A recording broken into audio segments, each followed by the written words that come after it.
actually ordered. You would go through a magazine or a catalog and you'd find the house you wanted. You'd order it and they'd actually ship everything directly to you on the CPR in pieces. Every shingle, all of the board, all pre-cut, and then all you need to do was assemble it over around 1 month. And over here we've got some clothing and cameras. One of my favorite things about the cameras is we have an article which talks about a sports game that was held here in Ashcroft, a baseball game. And one of the things it mentions is that it says that there was a Kodak taken of the baseball team. I think that's really interesting that for a short period of time, Kodak became the byword for photography or photographing, at least in this part of British Columbia. It really goes to show how popular the cameras were, and it makes sense. Stuff like the little granny boxes that you can find tons of them down here. They would have been only around $50 in today's money. So they really opened up the market for people to take photographs. Over here we have some on our hardware, and then you can see a few skates right here, as well. My favorite thing is the drugstore, because you can see we still have some of these products, some of these brands that survive. Namely, you've got Colgate and you've got Buckley's mixture for colds and coughs. I'm not sure if they've changed the recipe, but I imagine it was a little less safe back then. And then here we have a little bit of information on an ice cream parlor we used to have here. We don't know a lot about it. It's one of those things where there simply isn't a ton of information. And then if you can through here, we have our little Ashcroft Journal set up. We have the Ashcroft Journal is a more recent name for what I believe used to be called the Northern Miners Journal, and it's the second oldest newspaper in British Columbia. It's still running to this day. And as you can see, we've got a bunch of ledgers and books, and we've got tons of these. Most of them are just your basic information, people from stores marking down, how much they sold, taxes, all of the basic information. But we also have a few letter books. Fantastic. They're these big bound books just full of these pretty thin letters. So you'll find one that's only around this thick.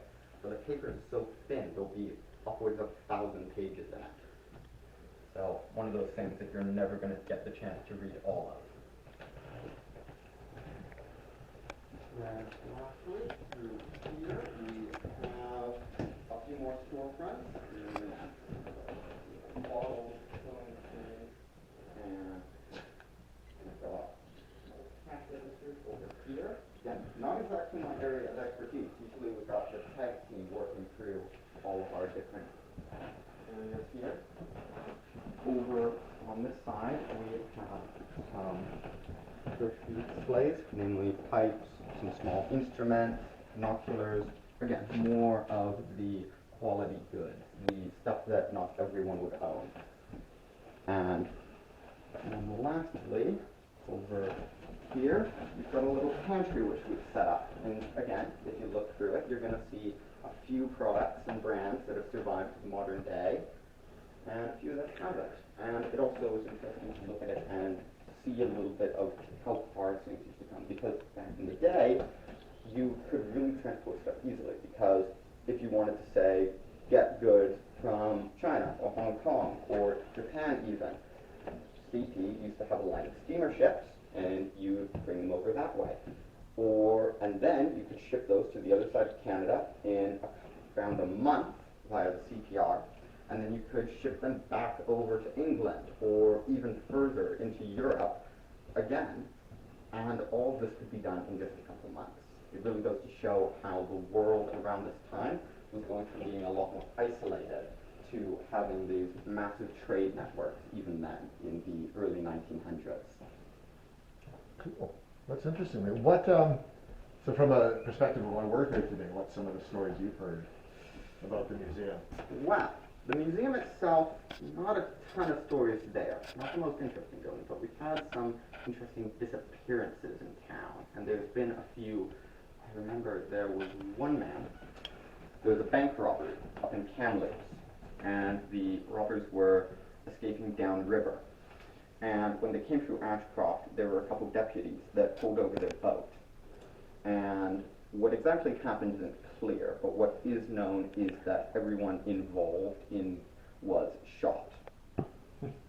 Some way or the other. It was everyone shot each other in the end of things. And Way to go. so technically they did stop the robbers, get the money back, but might have not been the most efficient way to do things. Awesome. Any questions, Peter? No, just about the building. So there's been no kind of weird going on In the building itself, no. We have had some different ones throughout town.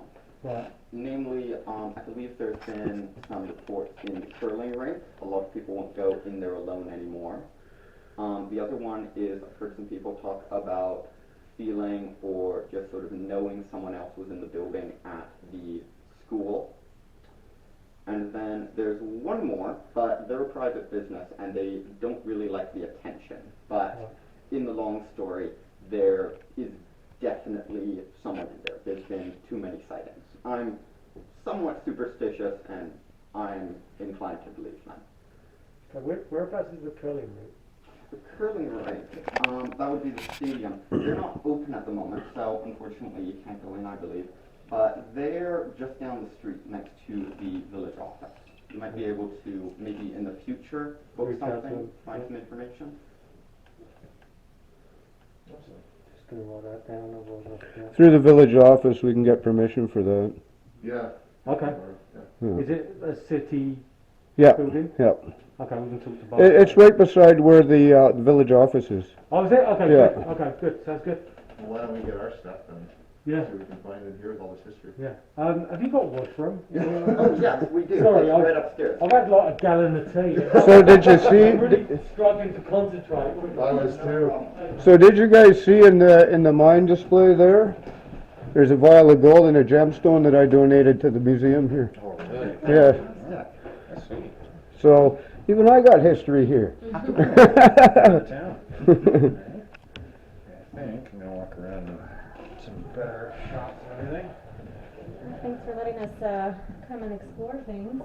My pleasure. Always happy to have Look at that beautiful pipe. Absolutely, all the history. So if you don't mind me asking, is this like for a TV show? I'm not entirely sure what it's for. Or is it like a series or just...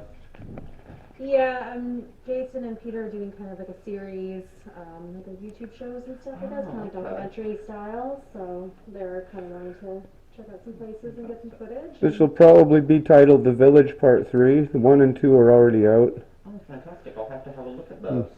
Yeah, On the Paranormal Network on YouTube. And the show's called We Want to Believe. Good to know. I'll have to check that out. That sounds fascinating. Yeah, I've never been to Ashcroft before. It was really cool seeing like that. The whole mine setup is so huge. I didn't realize. Yeah, up at Highland Valley, like even just the tailing pond up there. Yeah, I was trying to kind of figure that out. I'm like, oh, that just looks like a regular lake. I think it's a tailing pond. I've never seen one so big before. So, yeah, It's one of the biggest copper mines in Canada, if I recall. Yeah. Up there was the biggest copper mine in the world. Yeah, I could see that. It was massive. I came over the hill. I was like, holy crap. Took on my way down and I put stop and take some pictures. Went way back to Florida.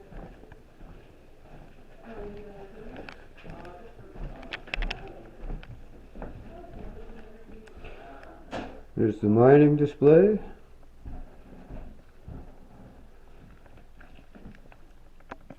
And right there's the vial of gold and the gemstone I gave to the museum.